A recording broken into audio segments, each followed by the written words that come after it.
अस्सलाम वालेकुम स्टूडेंट्स, कैसे हैं आप सब लोग। उम्मीद करती हूँ आप सब खैरियत से होंगे। अल्हम्दुलिल्लाह मैं भी बिल्कुल ठीक हूँ। और आज का जो हमारा टॉपिक है this is RFLP and nucleic acid hybridisation. Important topic है आपका बायोटेक्नोलॉजी में से, पेपर सी में से, क्योंकि हम पेपर सी हमने स्टार्ट किया हुआ है, BSc botany paper C.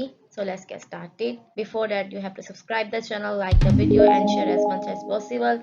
And don't forget, अब हमारे पास सबसे पहले क्या है, एस्ट्री रिस्ट्रिक्शन फ्रेगमेंट्स लेंथ पॉलीमॉर्फिज्म्स। एक्चुअल में ये क्या चीज है जिसको हम आरएफएलपी कहते हैं। ये are the restriction fragments length polymorphisms. इसके नाम से पता चल रहा है कि ऐसे फ्रेगमेंट्स हैं जो रिस्ट्रिक्शन मींस हम उसको रिस्ट्रिक्शन एंजाइम्स की हेल्प से कट ऑफ करते हैं। और लेंथ पॉलीमॉर्फिज्म्स का मतलब ये है कि उनकी लेंथ में डिफरेंसेस होते हैं, कोई छोटा होता है कोई बड़ा होता है। तो इस वजह से इन फ्रेगमेंट्स को हम नाम देते हैं रिस्ट्रिक्शन फ्रेगमेंट लेंथ पॉलीमॉर्फिज्म्स।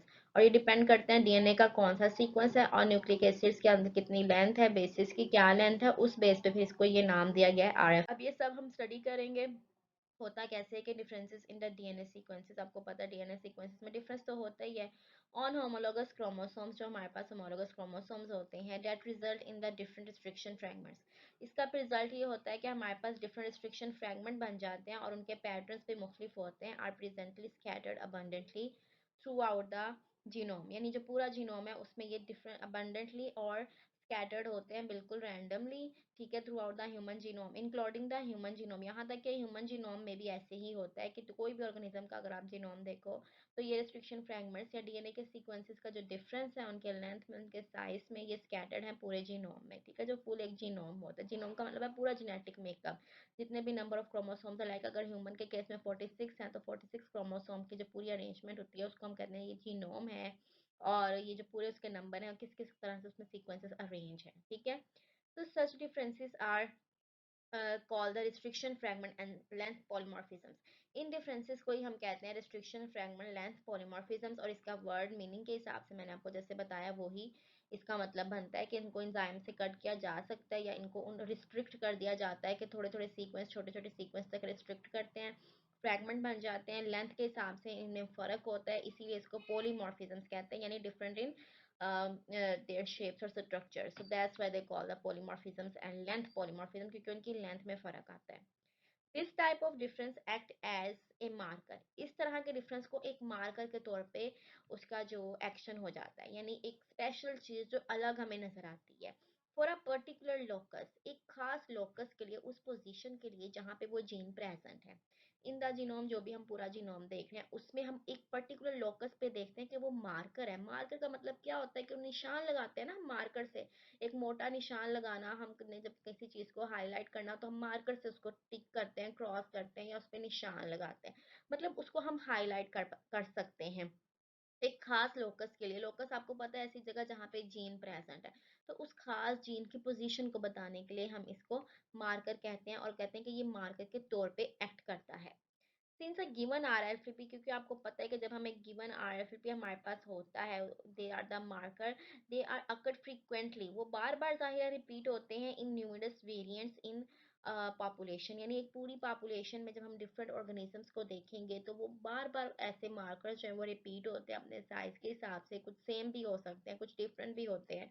तो आरएफपी आर डिटेक्टेड, इसको हम डिटेक्ट कर सकते हैं एंड एनालाइज, और इसको साथ ही एनालाइज कर सकते हैं। किस प्रोसेस से एनालाइज करते हैं उसको हम कहते हैं थ्रू द साउदर्न हाइब्रिडाइजेशन।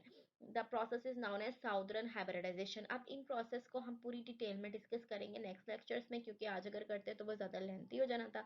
ये एक तरीका है जिसके ज़रिए से जो है हम आरएफएलपी को एनालाइज कर सकते हैं, उनको समझ सकते हैं कि वो क्या है, using the nucleic acid probe. और इससे हम न्यूक्लिक एसिड प्रॉब को यूज करते हैं। न्यूक्लिक एसिड प्रॉब आपको मैंने लास्ट लेक्चर में समझाया था कि न्यूक्लिक एसिड प्रॉब जो है वो न्यूक्लिक एसिड का ही एक सीक्वेंस होता है और एक स्पेशल सीक्वेंस होता है जिसको हम प्रॉब के तौर पे यूज करते हैं, that is radio actively label. और उसको भी रेडियो एक्टिवली लेबल किया जाता है, यानी किसी रेडियो एक्टिव एलिमेंट के साथ जिसमें से वो रेस निकलती हैं, रेडियो एक्टिविटी वो शो करता है।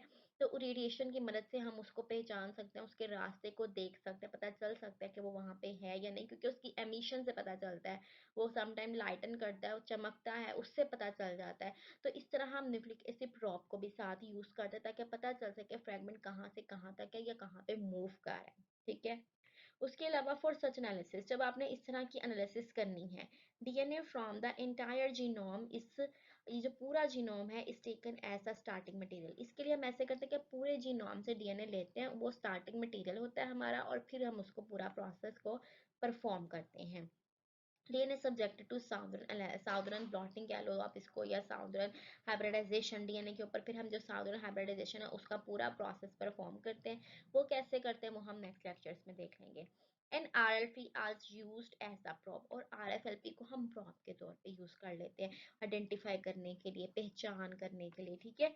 अ labelled DNA base pair will pair with the other complementary, यानी जो लेबल डीएनए का बेस पेयर था, इट विल बेस पेयर, वो फिर बेस पेयर करेगा अपने कॉम्प्लीमेंटरी सीक्वेंस के साथ, वहां पे उसके साथ जुड़ जाएगा।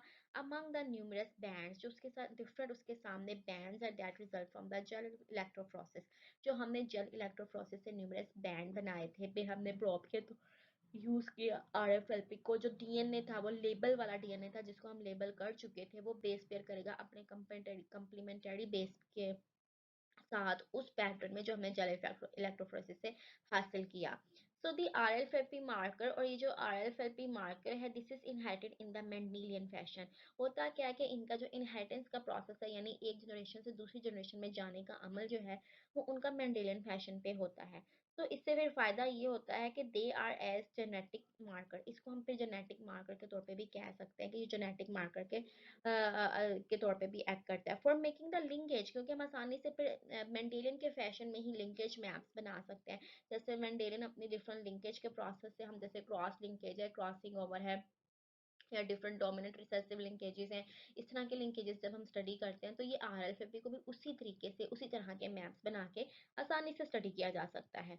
And RFLP help in the diagnosis of genetic disorders, और ऑफ कोर्स ये RFLP जो जेनेटिक डिसऑर्डर्स को डायग्नोस करने में हेल्प करेगा, क्योंकि हमने देखा है कि ये जो है ये जेनेटिकली बिल्कुल वैसे ही ट्रांसफर होता है वन जनरेशन टू अदर, जैसे डिफरेंट कैरेक्टरिस्टिक्स या जीन्स वगैरह ट्रांसफर होते हैं, ठीक है। नेक्स्ट हमारे पास है न्यूक्लिक एसिड हाइब्रिडाइजेशन। ये प्रोसेस है क्या, या इसमें हम क्या करते हैं, थोड़ा सा इसको आज देखेंगे। और इसमें जो मेन चीज़ें हैं, मतलब उसके चार पांच तरीके जो हम यूज़ करते हैं लेबोरेटरी में, इनकी डिटेल फिर हम नेक्स्ट लेक्चर्स में देख लेंगे, ठीक है। अब न्यूक्लिक एसिड हाइब्रिडाइजेशन एक्चुअल में क्या है? It is a general method. Nucleic acid hybridization is a general method, ये बहुत आसान जनरल सा तरीका है, आम सा मेथड है। इसमें करते क्या है? फॉर डिटर्मिन द और analysing, for determine analysing the sequences of homologous DNA, यानी हम इसमें क्या करते हैं? डिटरमिन करते हैं, एनालाइज करते हैं जो सीक्वेंसेस हैं किसी भी होमोलॉगस डीएनए में, and can be used for analysing to determine whether such sequences are, या ये भी चेक करने के लिए कि whether such sequences exist in different samples, क्या इसी तरह के सीक्वेंसेस दूसरे सैंपल्स में भी एक्ट कर रहे हैं, नजर आ रहे हैं हमें दूसरे सैंपल्स में भी कि ये सीक्वेंसेस हैं या नहीं। And it can also be use to determine the number of such sequences, और यहाँ पे हम ये भी देख सकते हैं कि उन सीक्वेंसेस के नंबर क्या है, उनकी तादाद क्या है जो हमें मिले हैं, that exist within that genome, यानी जो उस जीनोम के अंदर है उनके नंबर कितने हैं। एंड द साइज, और इसके अलावा size, the size of the restriction fragments, और इन रेस्ट्रिक्शन फ्रैगमेंट्स का साइज भी फाइंड आउट कर सकते हैं। डेट कंटेन सच सीक्वेंसेस, जिसमें वो वाले सीक्वेंसेस हैं जिसको हम नोटिस करें या जिसपे हमारा फोकस है। So in this way, it is possible to study the, हम पूरा उसको स्टडी कर सकते हैं एक जेनेटिक डिफरेंसेस को between the organism, different organisms और इंडिविजुअल्स में हम जेनेटिक डिफरेंसेस को आसानी से फिर उसका पता लगा सकते हैं कि कौन से ऑर्गेनिज्म में क्या चीज़ जेनेटिकली आई है और दूसरे ऑर्गेनिज्म में वो है या नहीं है, और उनका फर्क क्या है।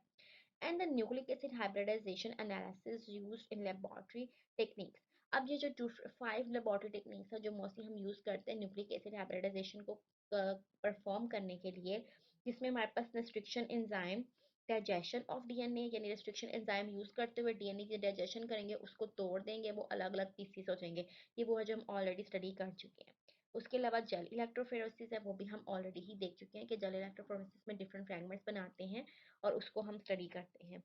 थर्ड है transfer on the DNA on the solid spot, यानी डीएनए को किसी सॉलिड स्पॉट के ऊपर हम ट्रांसफर कर देते हैं। This is called southern blotting, and it will be our next lecture. Southern blotting हम नेक्स्ट लेक्चर्स में देखेंगे। एंड रेडियो एक्टिव और इसके अलावा रेडियो एक्टिव प्रॉब और इसकी ऑटोग्राफी हम करते हैं, ऑटो रेडियोग्राफी, यानी एकदम से रेडियो एक्टिविटी या रेडियो एक्टिव एलिमेंट्स को यूज़ करते हुए उसकी पहचान करना। तो ये प्रोसेसेस हैं जिनके ज़रिए हम ये पूरे प्रोसेस कंप्लीट कर सकते हैं। तो it was today lecture, I hope का लेक्चर आपको पसंद आया होगा, सिंपल था, ज़्यादा लॉन्ग नहीं था। तो मुझे दुआओं में याद रखें, अपना बहुत ज़्यादा ख्याल रखें, forget to follow on Instagram. हाफिज़।